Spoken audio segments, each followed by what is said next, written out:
Hey, everybody, we are live here today with our good friend Ben Blankenship and our great guest, Mr. Aaron Lopresti. How are you, everybody? Welcome to Ishook.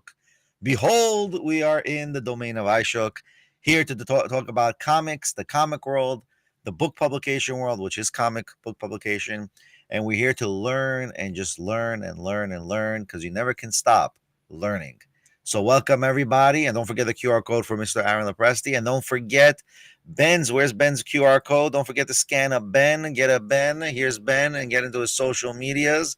If you ever want to question him or ask him or actually challenge him and all the things that he says. And if you want to also challenge his bloopers, then you're more than welcome. Where he always, a spoiler alert.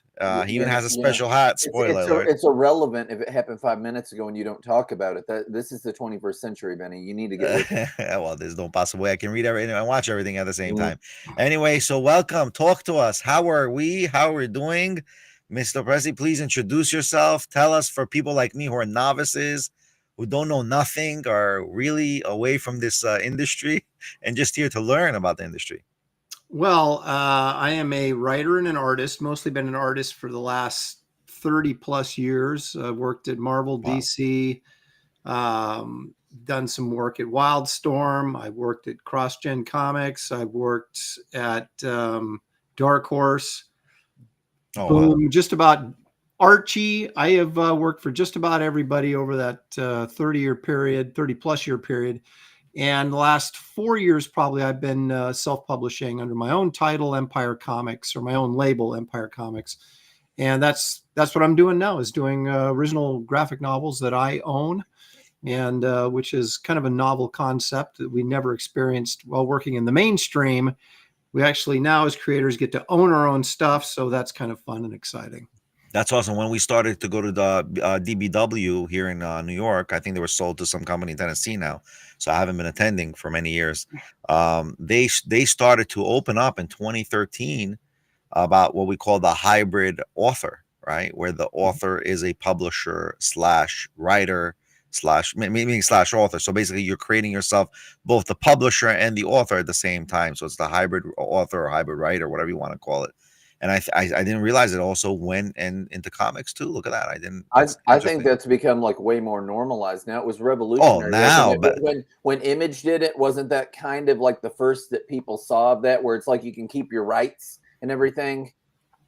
Yeah, Image actually started when they put together their team, and their first year of publication was done through Malibu Comics, which then gave them the money to do the Ultraverse books, which I worked for very early in my career. And but then they took over not distribution, but they took over management of their products, books, whatever. And so, yeah, they were essentially creator publishers at that point.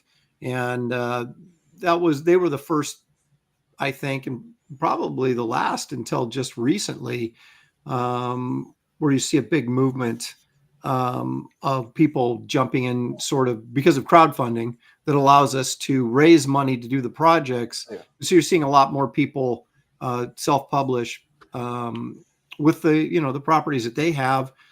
So I don't have to go to DC or Marvel and trying to convince them that they should publish, something of mine and then give away all the rights or part of the rights. I can keep everything myself and still get the book out there. So so far it's worked pretty well. I think it's worth every dollar, because what they can do is they can shelf your project. I mean, so far with all the interviews we've been doing, some of these books or publications are being shelved, and it's such a beautiful IP that can really today be revitalized. It can be rebooted. Like today, they're rebooting so many movies. You can reboot so many, IPs in the comic world. I mean, there's so much there. And that's why I have the interest in doing it, because that's why we're doing the podcast, because I love comics too. I mean, I'm not a comic savant. I have other interests too, but but at the same time, I believe that comics should come back. I think the book world, in regards to hard copies, coming back. Barnes and Noble's reopening 60 stores nationwide. That's in itself is huge. I predicted its fall, its downfall, and I was right, but I could have never predicted it coming back. Well, it's interesting that when comics really opened up sort of their digital platforms, they found that there was a ceiling to their sales numbers on digital. So they could expect whatever that number was, 5,000 people, 10,000 people, I don't know. But I was told specifically that they found that there was a ceiling to that readership. And so there seems to be, even though there's people that like the convenience of digital download, there's still quite a number of people that actually enjoy holding a book or reading a book and that physical, tangible experience of it. And circling back to what you said about IPs getting shelved, the comic industry is just kind of a tiny version of the film industry. And everybody that's in charge, and now when you have actually movie studios and bigger corporations owning these comic companies, they're really afraid to stick their neck out and do something that may or may not be guaranteed success. So, it was really easy to get someone to say, hey, that's a good idea. Let's talk about that. And then when it actually got down to being implemented, generally they chickened out and would say, I don't want to do that because there's too much of a chance that it might not work. And then you have a failure on your hands. Even, you're talking smaller money with comic books than you are a film, but the mindset was the same. There was a lot of pressure coming down from on top. And so guys in charge were very reluctant to stick their neck out on a new project, even with a well-known creator. So it was always challenging to get new stuff. So what's that? Let me. I'm sorry for man. Let me ask this question 1 second. So just to understand, you're referring for them to reinvest or invest in a comic IP that they already own, right? That's what you're saying, or you're no. referring If I were to come to them and say, like I have a book right now I'm doing called Wraith of God, which is kind of a superhero Western where he hunts down monsters, right? It's a very cool looking concept and everything. And I actually was talking to DC about doing it, and we never got past the stages of talking because it was with Dan DiDio, and of course he got let go, and then everything got shook up at DC. But even if I would take their properties, like I was bugging Dan for years to do, they have a character called Metamorpho, which we'd probably say is maybe a C-level character, in terms of popularity. He's going to be in that new Superman movie. You did see that, right? No, I didn't. So there you go. He's coming back. And so I pitched this thing to him. He liked the story and everything, but he was apprehensive to do it because he thought, well, it's probably not going to sell. And so it took years actually before we actually did it. And I actually had a creator-owned project called Garbage Man that I do now have the rights to. It's a monster book. And I had talked him into doing it. He was ready to do it, but then every time we got to the point we're just about ready to launch it, he'd pull back a little bit. It was going to be its own series. And he's like, no, let's do a mini series. That's safer. And I'm like, okay. And then it was, well, let's do this as a backup in the Batman books. And then it was like, okay, we'll do a mini series anthology thing. And it got kind of lost in the shuffle. And, but there was always that pressure. You could just feel it coming, from above saying, don't put something out there that's not going to make money. And so it's easy to get a Batman project off the ground because they know everybody's going to buy Batman, but something newer or even one of their own characters that isn't as popular was really hard to get a project off the ground. So it's really a fear factor, right? They have this fear factor. Exactly. Sorry, Ben, go on. Fear of failure. Did you see that Vertigo is back, and what's your take on that? I hear that they'll put the comic out and you're good with that, but they'll like lock it down for movies or anything else that it could prospectively do. Do you have a take on Vertigo?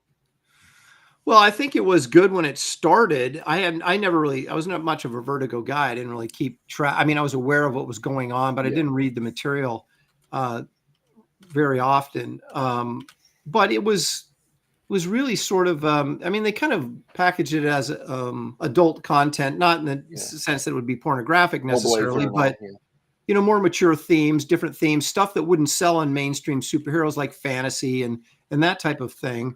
And, but I always thought it was good because you had more creator-owned stuff going through Vertigo, or at least stuff that was created or IPs that were created by writers or artists, and they were at least allowed to have a piece of the action, and they didn't have to give it all up. So I don't know much about the new Vertigo. I saw that it was being launched, but I don't know into what capacity or what the parameters are on it. What about from comic to movies? Obviously, like DC is owned by Warner Brothers, and you have Marvel owned by Disney, and I'm sure they have a whole litany of comics of IPs through. It's not just Batman and Superman and X-Men, right? I mean, are they also fearing the risk of banking on those kind of comics or those IPs? Because you're seeing with Netflix, they took One Piece, they took what's it called? What else did they take? One Piece, and they took Airbender, and they Mm-hmm. took another comic. Daredevil, No, Punisher. Netflix. No, I'm talking manga. They took two manga and they made it huge. What was the other one that you liked? The manga that you liked, and it didn't really succeed. They did some Roroni. Oh, you mean the Cowboy Bebop and Yeah, Cowboy Bebop. which was perfect, but not sales wise. But I mean the thing was I the think they just picked the adaptation was wrong perfect. actors. Honestly, I just They think they did probably not. don't. They did not. Okay, They maybe did not. that's debatable. That's No. debatable. Okay, it's debatable. Anybody that says that, he said, if you want to debate me again, you're wrong. They sounded right. They looked right. The stories were right. The So music why was didn't it the make same. money? Listen, Why was it a flop? this goes into blaming the fans or people that say that they're fans. I mean, when you have ad at the end of it and they say ad was Well, too much obvious, spot on to I ad, got it, but but then they want to criticize the other way. They were going to make the second season like the movie. obviously One Piece was good, right? And One Piece already has I've a never new. watched it. I've never read One Piece. I've had nothing to do with Oh One Piece. my god! Yeah. You and Naruto and One Piece. We're talking about comics here, not manga. Dereliction of duty. Dereliction of a comic person, man. Dereliction of I duty, could care bro. less. Like the Roroni fact can. that you don't know One Piece. Have you ever read Death Note? Yeah, I've seen it. Yeah, Oh, I was I going to don't say, then like shut it. up if you said But I no. don't like What? it. There's something wrong with man. I don't Okay, like. Okay, anyway, yeah. all right, let's get back to Aaron. I'm sorry. Anyway, Let's get back to Aaron. Let's get back to Aaron, Aaron. Ben, anyway, it's dude. good for TV. Go Okay, ahead. yeah, whatever. Anyway, Aaron, I had you were talking about contact in DC. I've had people saying, man, you need to get and like write a Batman story or something with DC. I don't know that I'll hear back from them. I want to ask you about this, about editors and all that, because I'm curious how it works. So my impression is that they're probably really cliquey and really guarded, just like freaks in church. And that unless they like know somebody that like, unless you said this is BL Blankenship and you had some kind of thing with them, that they're not going to say, show me your stuff, man. It's just going to be like spam. But I reached out to Chris Conroy because he's got his editor name on like everything that I like. I like really violent, like Dexter, like Seven, like that type of thing. So we're talking like that. I love the Penguin. I love the Batman. The Batman was my favorite Batman movie, hands down, bar none. The Dark Knight series would be after that. I mean, I feel like you need to have like a sheen of sweat on everybody, and it just needs to be like nasty, even though they like race swapped a bunch of people, whatever. The tone was right. Well, I can tell you what used to be and what's going on now is sort of interesting.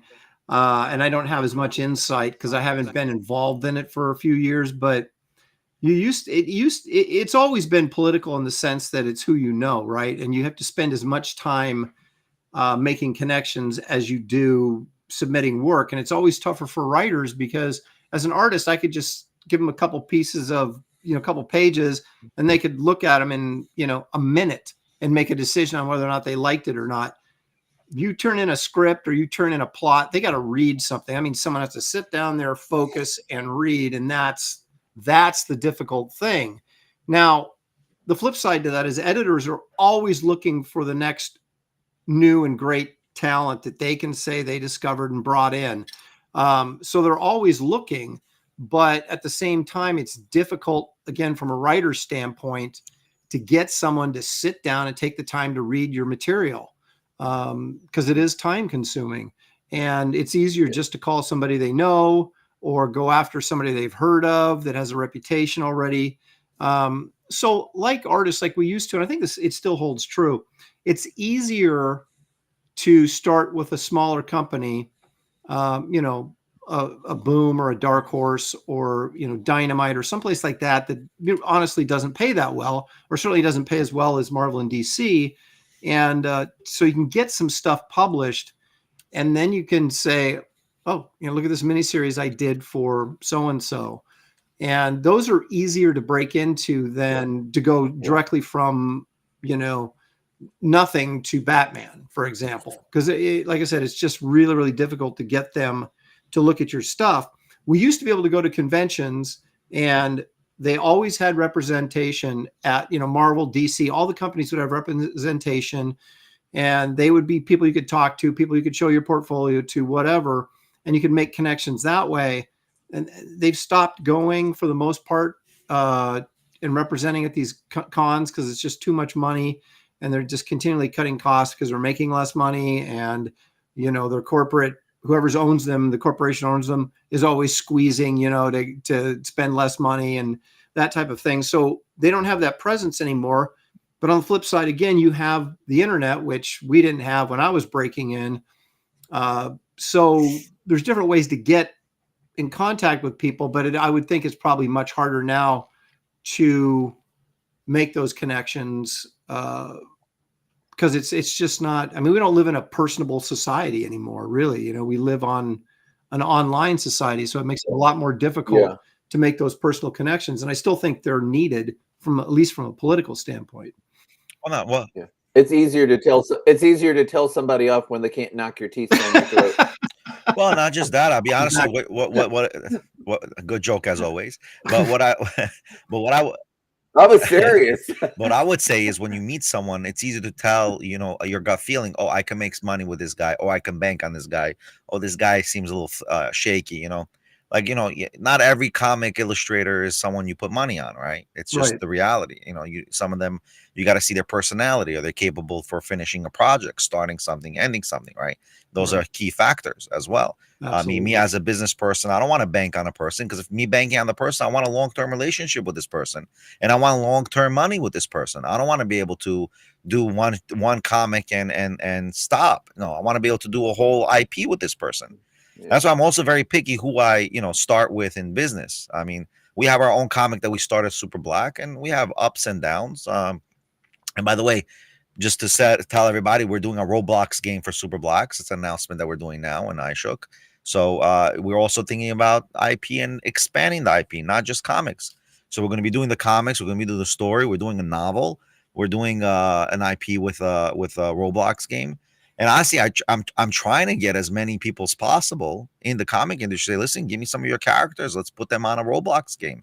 Let kids get to know who you are for the future generations to know your IP.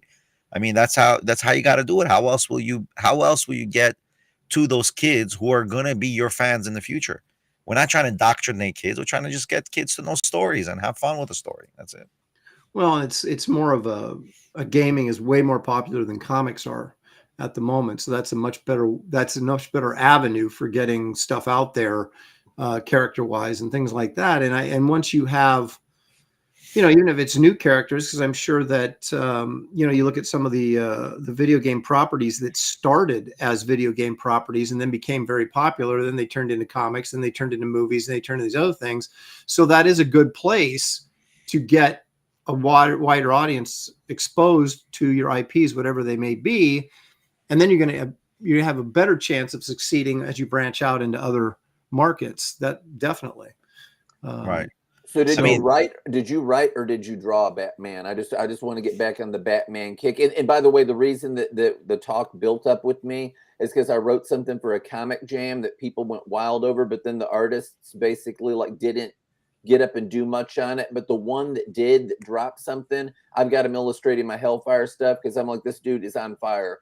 Mine has Victor Zsasz in it. I really like Victor Zsasz a lot. What did you do with Batman?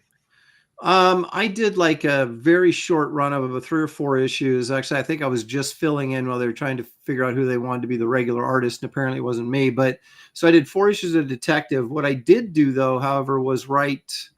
I wrote and drew a Batman story that was originally for their digital line, and then it got released in one of the Legends of the Dark Knight newer annuals that they did the last 10 years.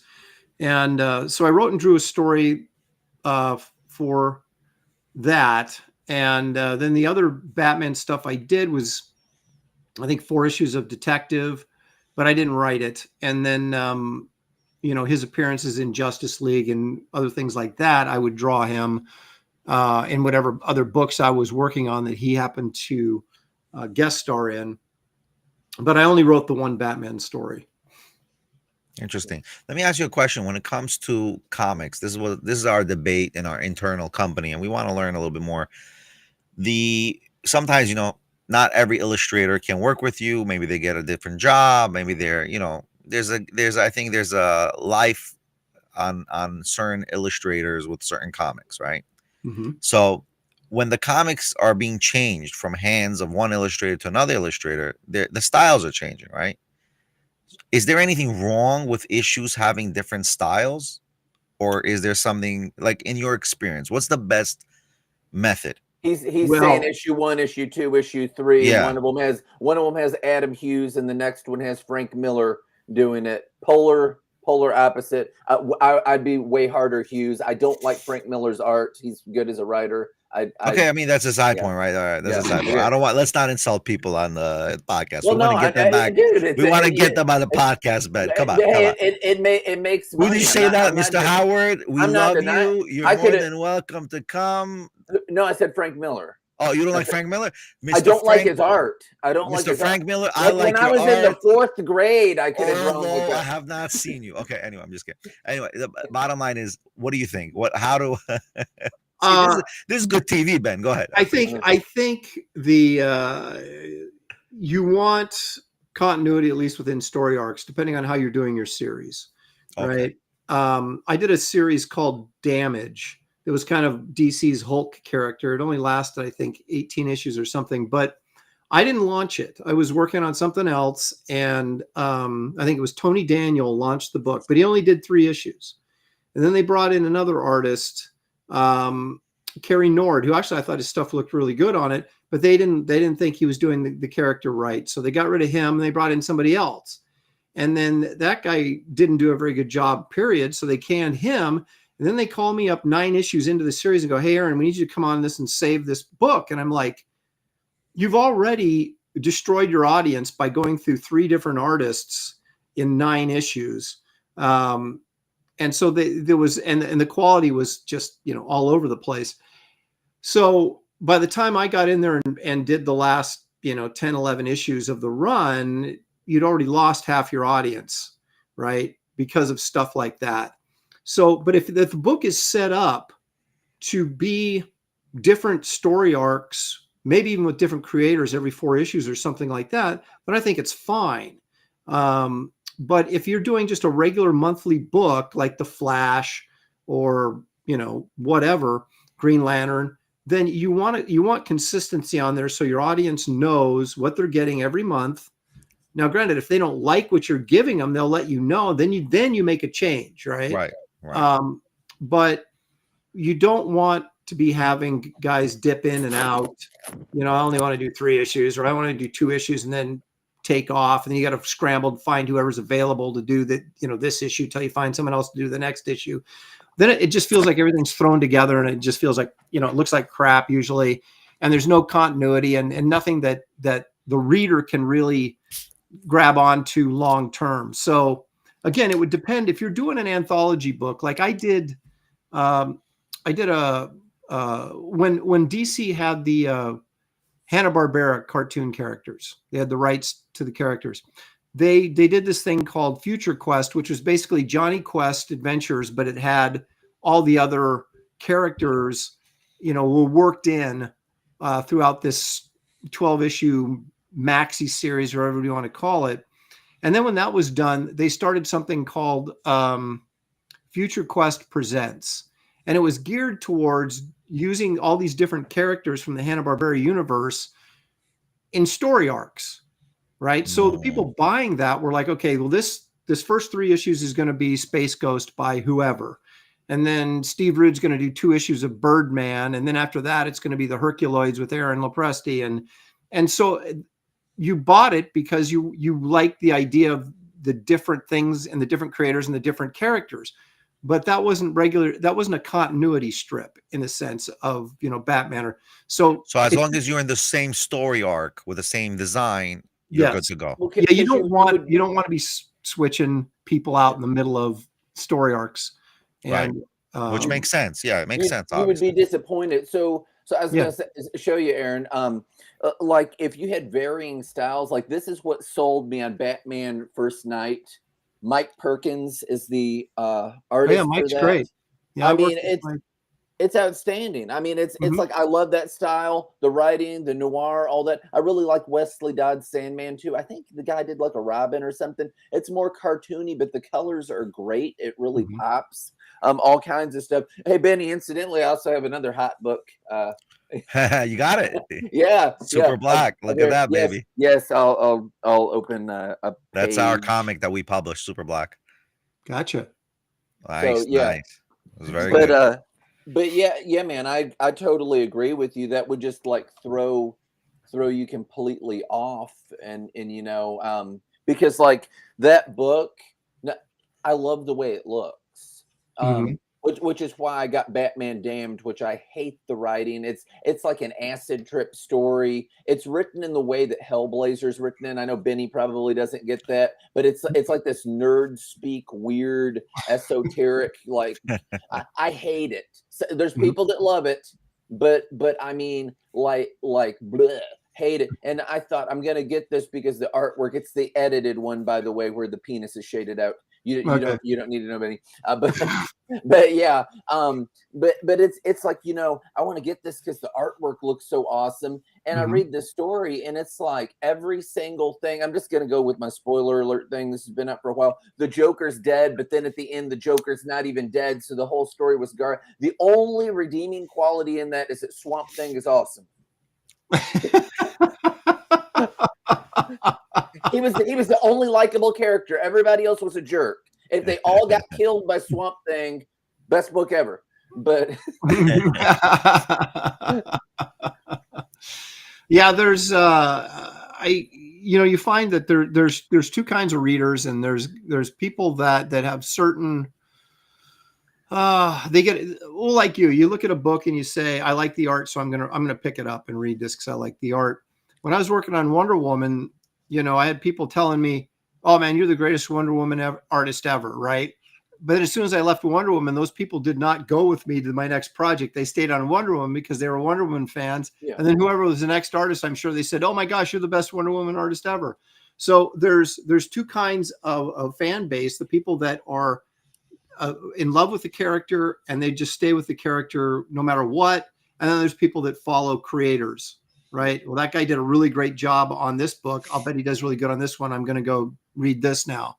So, and you never know how that splits, the Yeah. demographics or anything in sales. But I still think that continuity is the best way to maintain readership over the long haul on any particular project. As long as your creative team is good and people are responding to it, you want to keep them together. No doubt, but then they have leverage over you in a business perspective, which is not good. Well, they're more afraid of you. They because of what happened with Image Comics, where say Todd McFarlane gets on Spider-Man, right? And it just blows up. It's the biggest thing ever. And they're paying him these huge royalties because the numbers are so high. And suddenly he has all the fans are supporting him. He has the power, right? So what they started doing after Image is they started limiting creators to limited runs on series. Like I was on Wonder Woman for a year and a half, and everybody was happy. Everybody loved it, but they came to me still and said, "Oh, we want to move you to something else now," because they didn't want me to become the popular Wonder Woman artist. They wanted to maintain control of the creative talent and the books and the characters, and they didn't want any one artist or writer to become so powerful with a fan base that they were calling the shots rather than DC or Marvel. And so they have actually, they'll let you draw a book for a year, maybe two, and then they'll move you in most cases. So they do this on purpose then. Yes. Yeah. Which makes sense. You don't want to Todd have McFarlane someone. was huge. All the Image stuff, all these artists that sold books because their names were on them, and Marvel was like not paying them well and selling profuse amounts of. It's not like here, like where we're making whatever on the books. It's like if you were making millions and millions of dollars off of each issue, and it's like you're not even going to give somebody like a bonus. Todd McFarlane said, my Well- dad worked at a factory and got a plaque. I didn't even get a plaque. You don't even care. And then a bunch of them walked. And then when they started up Image and they were popular, Image blew up and they were driving Ferraris and everything. And Todd's still done well with his business, making like all these intricate toys and whatever. Well, what specifically happened with Image, the way that the royalty structure was set up at Marvel at the time, and I don't know at DC because I wasn't there, so I was focused on Marvel at that period of time, but you still had newsstand sales. And what they would do is every 100, you would start off at, well, let's say, I can't remember exactly, but the first 100,000 copies, you would get 1.5% as the artist, you get 1.5% of the gross sales on any book. Okay. Wow, that's because a lot. most books weren't selling, that much. They were selling 50,000, 60,000 copies. But then when that boom hit, these numbers started getting up to 200, 300, 400, 500,000. And every 100,000, that percentage went up 0.5 point. So you went from 1.5% to, when it sold 200, now you got 2%. Then if it got to 300, you got 3%. And so by the time it got to 1 million copies, which McFarlane was doing, Jim Lee did on X-Men, they did multiple $1 million, these guys were making incredible, like 10, 12, 13% off the gross number of sales. And so Marvel restructured their entire royalties system so that they would never have to pay out that much money again. Wow. So these guys would do one issue that sold, 6 or 7 million copies, and they'd get a $13 million check off one issue. It was insane. And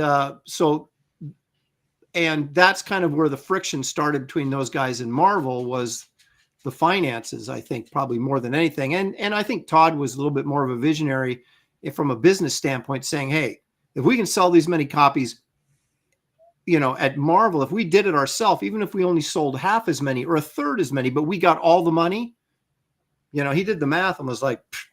And that's kind of what happened there. And then after that, Marvel said, okay, we can't they really tried to prohibit guys from becoming superstars after that because it cost them so much money. Interesting. So Benny, Yeah. we have a guest on here. We need to shamelessly plug his books that he has available right now. You've got Garbage Man, you've got Wraith of God, you've got Kit Carter's Outer Space. Garbage Man's like a monster. Wraith of God, which is what I want to talk more about, because I've written Western horror. I don't know if you know this, Aaron. I've written a lot of Western horror, super violent Western stuff. Love it. Monsters in the West, whatever. So what is Wraith of God's? What's his backstory? Is he dead? Does he have superpowers? What's his deal that he's hunting monsters down? Well, he's more of like a Batman of the Old West. So he doesn't have any superpowers, but he knows a lot of stuff, and he's great hand-to-hand combat. But the idea is that he and this is your Reader's Digest version, if you guys know that reference. The shorter version is basically he had this he was a criminal, and he had this vision that he thought was from God, telling him that he needed to go do this and hunt monsters and wipe evil off the face of the Old West. And we're not really sure at this point whether he was a drunken vision, or if he actually, God did come down and talk, angel came down and talked to him and told him all this, but he's operating under that principle. And then he manipulates this Salvation Army worker, this woman that he falls in love with from afar, and then he gets to know her and then manipulates the situation. So she basically has to join him as his partner, and becomes kind of his Alfred to his Batman. And they ride around the Old West hunting monsters. And does she wear the uniform? Does she have the Salvation Army uniform on? Well, she did. She doesn't anymore. She just has classic 1883 female garb. So, and so they have sort of a contentious relationship, and she's learning more about him and more the truth, or what might be the truth. And so you have that interesting kind of dynamic. And then, of course, you have every graphic novel, they're in a different situation. The first one, they were hunting this clan of werewolves, and it's a bit of a mystery as well, because you don't know who's a werewolf and who isn't. And so they're trying to find that out as they're trying to stop them. And the second one is kind of a Nosferatu vampire story, very much sort of like reminiscent of a Hammer film from, the 60s. And this one I'm working on right now, they're dealing with the Headless Horseman legend. So, that's in New York now. Are they in New York, or is it just that type well, of thing elsewhere? it's New England. It's called Cranestown, but it's not a real place, obviously, but it's just somewhere in New England, and we kind of leave it at that. No, that's totally cool. Yeah, because Sleepy Hollow, New York, that was the first American like story like that, because everything else is like in Germany and like the Black Forest or Right. whatever. So the Headless Horseman, that was the first one here in the U.S. And they talk about that in Tim Burton's movie, and I thought that was really cool. I like that movie pretty well. Yeah, and the Headless Horseman is is just a great sort of timeless horror villain or character. It's a lot of fun to kind of mess with a little bit, and you can take a little bit from the story or the legend and kind of make it your own, and so you still have some of those elements, but maybe a different take on it. So it's a lot of fun, and it was something. I mean, I was one of my favorites as a kid, so. It's fun, kind of fun to revisit that a little bit. It's very cool. Have you listened to any of the audiobooks or read any of the books that are the Black Badge series? I have not. No. So that's a Western horror thing where it's supernatural monsters. And I like the audiobooks a lot because the guy that they paid to read them is the same voice actor from Red Dead Redemption. And it's a so he's drawing things out and he's just talking the way that he talks in the video game, and it's like, this is just like candy. This is great. He's got this one demon that plays a flute, and the guy's like paralyzed when it plays it, so he fires his gun off entirely too close to his ears, so his ears will be ringing, so he can't be paralyzed by the flute, and then he takes the thing down. It's one of these like Baphomet goat men kind of looking things, but yeah, it's neat. How are you going to keep running this series? Is there going to be more Wraiths of God? Is it going to go for a while? Well, that's the plan, but of course, it always when you're doing crowdfunded projects, it always depends on the crowdfunding, right? Do the people, are they losing interest, or do they, does it still have steam, and hitting the numbers you have to hit to actually publish it, and not lose money? All those kind of things go into factors. So every project might be the first one, it might be the last one. So what I like to do with any of the projects I do, I like to do them as self-contained stories. Now, Wraith of God, there is a dynamic between the Wraith and Esther, his partner, and so that that can go on. That's an unresolved soap opera part of the story, right?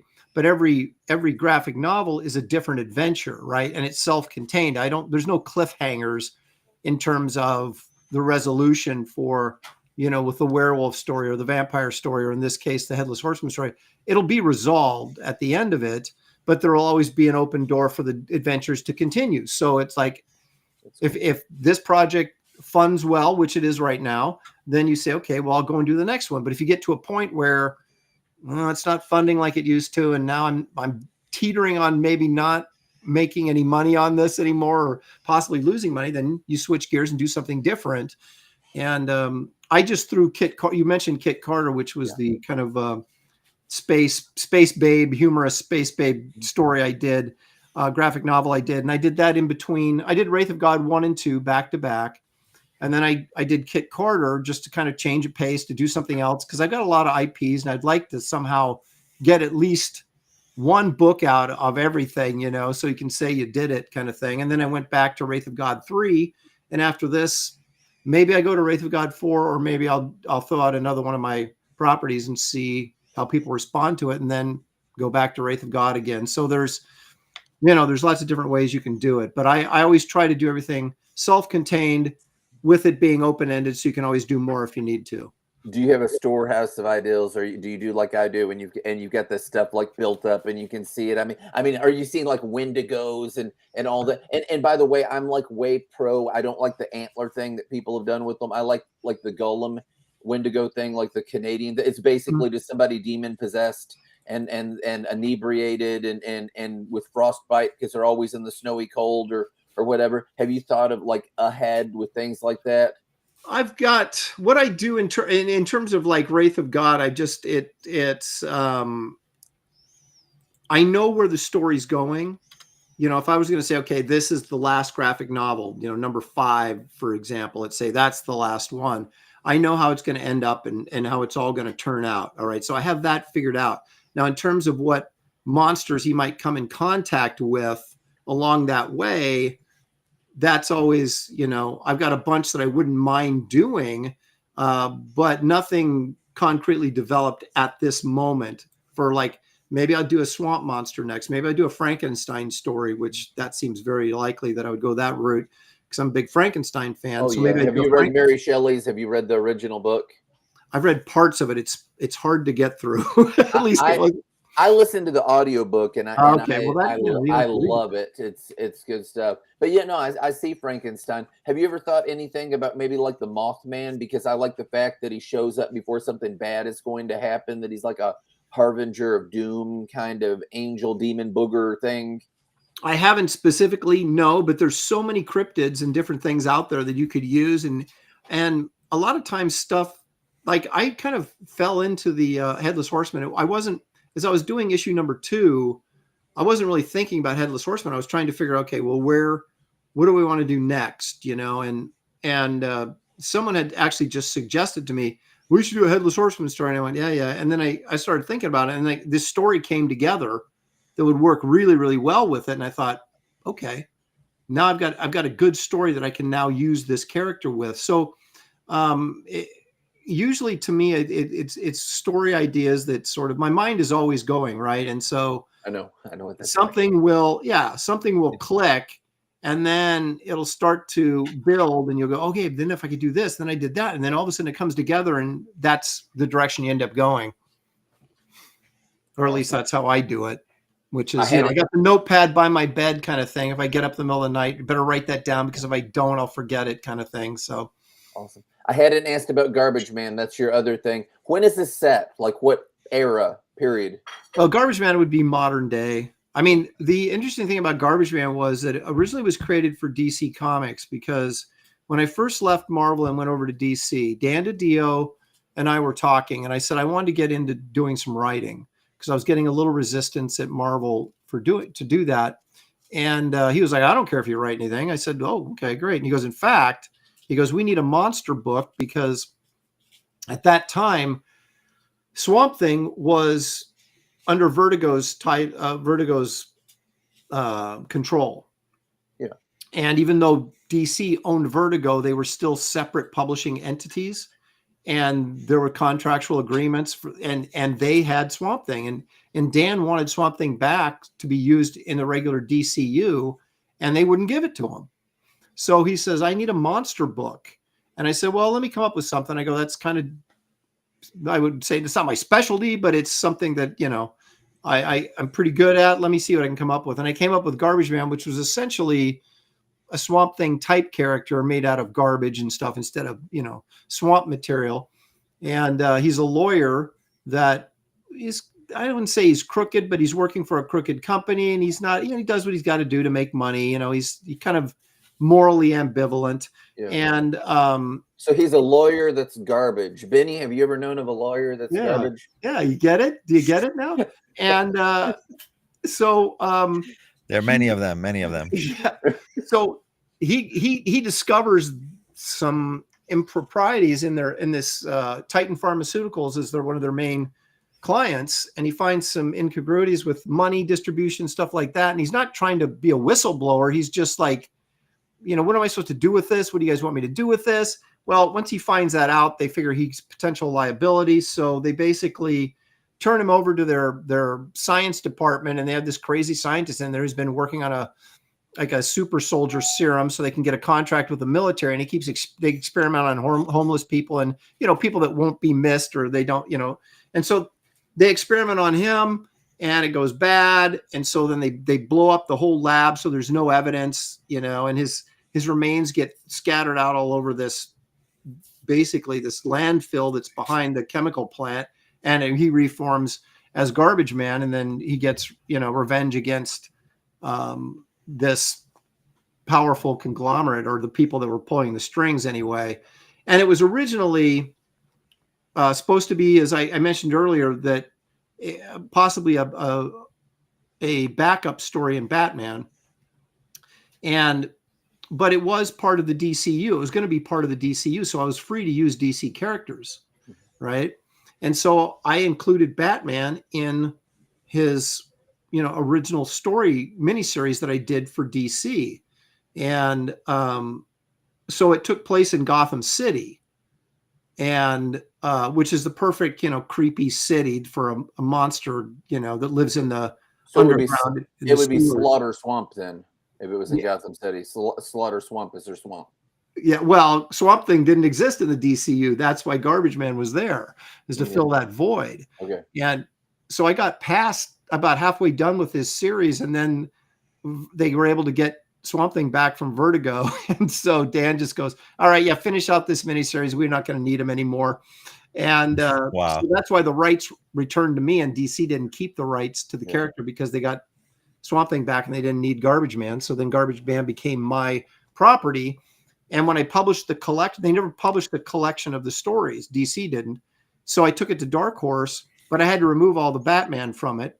And then I included my own characters to fill in for Batman. And then it got published as a trade paperback through Dark Horse. Yeah, I saw that it was a trade paperback, and I was like, Benny, I don't know if you get this. A trade paperback is a bunch of comic books put together that have already been put out. I know what it is. Okay, otherwise it's a graphic novel, people. That's right. This was a trade paperback, and then I did one backup story for Garbage Man in the second issue of Wraith of God, Blood Hunters. So those have been that's kind of the publishing history of Garbage Man at the moment. With hopefully more stories to come. But he basically lives. To answer your question, that was a pretty long way to get around to answer your question, but he lives in the sewers with a bunch of kind of caretaker. There's this pastor that lives underground and kind of takes care of the homeless population in this city. And I turned Gotham City into Murnau City, F.W. Murnau, the German expressionist director from the silent era. So it's Murnau City, and it's just a creepy, weird city like Gotham City would have been, but it takes place in modern times, though. What movies did he make? Metropolis. Okay, I thought so. Yeah. I own Metropolis. I like silent films. Yeah, and what was the one with the Dr. Caligari, the Cabinet of Dr. Caligari, I'm pretty sure is F.W. Yes, Murnau. I love the Cabinet. That was one of the first movies that had a twist ending, because you think everything's this way. I never saw it. Please don't say anything. Yeah, don't spoil it. When is it from? Like the 20s or the 19s? It doesn't matter. It doesn't matter. I'm on the call with you. Okay. Don't spoil it. Nosferatu, of course. Yes. So, anyway, thank you for not spoiling. Yeah. Are you going to watch it? I'm going to now watch it. Yeah, I already quoted 4 times already. Every time that we talk, I'm going to say, have you watched the movie yet? Because if you want to take this hard line of a stance and saying don't say, then you are liable to watch that movie. And you just maybe one day I'll watch it. Maybe one day. Okay. Well, otherwise it wouldn't matter if I told you, unless you didn't care what the spoiler was. But there is. By the way, one thing I appreciate you, Aaron, saying. Sorry for cutting you off, Ben. All right. I don't care. I'm good. Yeah, is a lot of this politics between DC, Marvel, how they produce, how they don't produce. That's a huge insight to knowing we're not really missing much by going to them. Yeah, you know what I mean? Like it's worse now than it ever been. So, actually, Fritz Lang did Metropolis. I think about it. F.W. Murnau was Nosferatu. And I'd have to. One of those two guys did Cabinet of Dr. Caligari. I'd have to go back and check. But anyway, it was. I wanted a creepy kind of film reference to the city, and so I thought, Murnau City, why not? But anyway, so just wanted to get the record straight. No doubt. Who's your favorite of your properties that you own? Who's your favorite? Probably Garbage Man, just because I've had him the longest. Okay. And makes sense. I do, Wraith of God is fun. But they're all, guys fighting monsters. It's either a monster fighting monsters or a superhero fighting monsters, I think the stuff I did for Garbage Man, at least artistically, that I did for the original DC stories, probably the best stuff I've ever done in comics. So that kind of is, special spot in my heart, I guess. But it's funny. People ask you that, I've been asked that my whole career, is like, what's your favorite character? And the answer always ended up being whatever book I'm working on at the time that they asked that question. Right. So you don't have a type. You just kind of like fluctuate. Well, it's what it is you have to, whether it's your own character or DC or Marvel's, in order to do a good job on the series, you have to really sort of get into the character, understand the character, how you're going to approach it visually, all this kind of stuff. And so then you really get attached to them when you're working on them on a monthly basis. I worked on Ms. Marvel, which I had no interest in the character, but once I started drawing Ms. Marvel, you kind of like, you sort of like, it's like one of your kids, you sort of adopt that character and you don't want anybody else messing with it because they're not going to do it the same way you did it, Yeah, you personalize it. And I think readers do that. They get locked into a character that they just like feel for them and all that. If I had to say a Marvel guy, I'd probably say like Daredevil or something like that. I probably like Batman the most with DC. I saw an interesting take on comics the other day. And you were talking about how people follow writers and they like certain things more than others. There's a guy named Razor Fist, and he was giving his reviews on Daredevil, and he said that Daredevil's greatest nemesis is Mark Waid. that's a writer, Benny. Yeah, he did not like that run. I've never read Mark Waid. I do have Kingdom Come that I've been meaning to read, but that's because Alex Ross is like a favorite of mine ever since I discovered him in the 90s. Loved it. So the Alex Ross thing will pull me through this. Hopefully it's a lot better than Batman Damned. There's different people and you think I've heard of them, and just the way that I am with like writers, because I do kind of get with that. If I read somebody and if I think this didn't do anything for me, I don't like devote my life to bashing them online like some people like to do. It's just like I just don't read their stuff again. I just think they're not my style. It's just not my thing. Whereas like books like this, it's like I want to get some more of that. What Perkins and who wrote it, whoever wrote it reminded me of me when I write. Only it's like me on the best day. Dan Jurgens. Dan wrote that?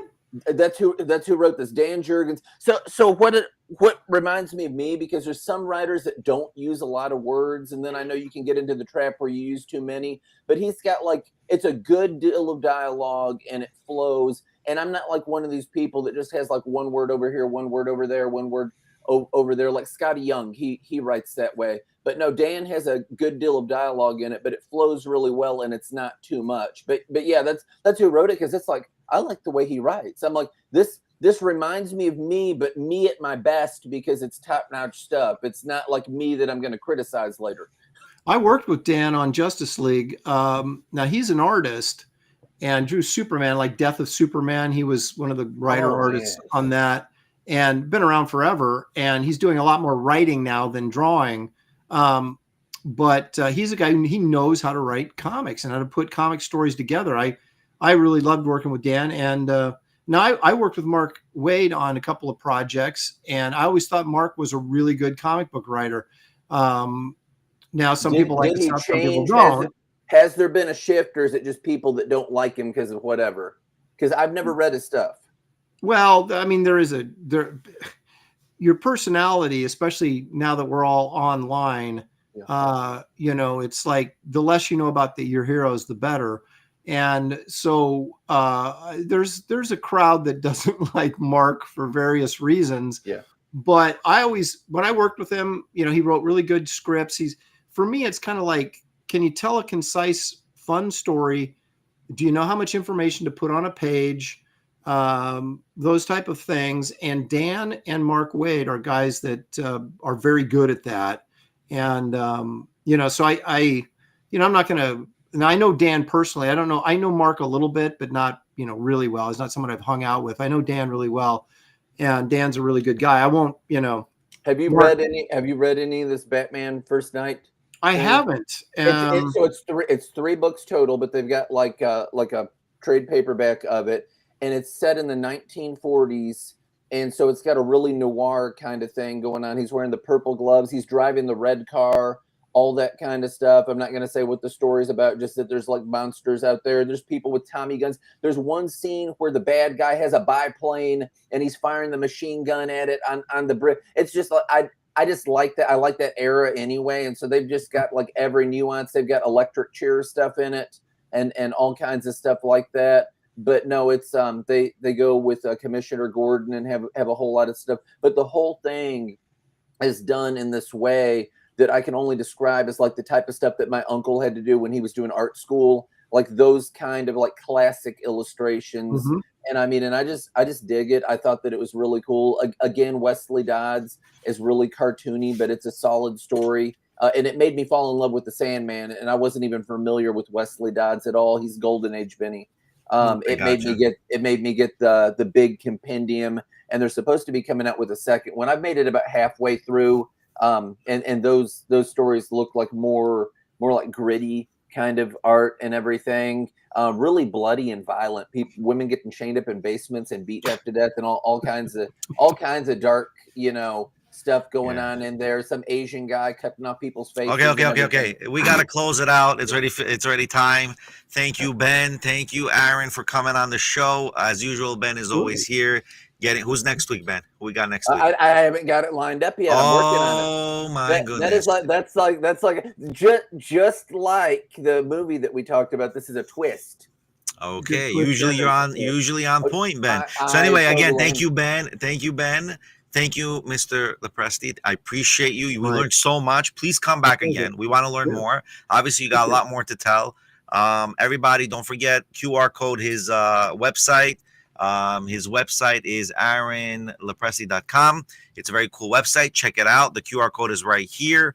We'll also put in our YouTube descriptions for all our Ishook Comics episodes and our future Ishook episodes in general, because we have a lot in this network going on, and we appreciate you coming. We appreciate everything you've said. I've learned a lot today for even my comics and Super Black and our production team. So we appreciate you coming. Everybody, don't forget, click on their channels, get to know them, get to connect with them, because they're not only illustrators and writers, they are peoples who have stories to tell. May God bless everybody.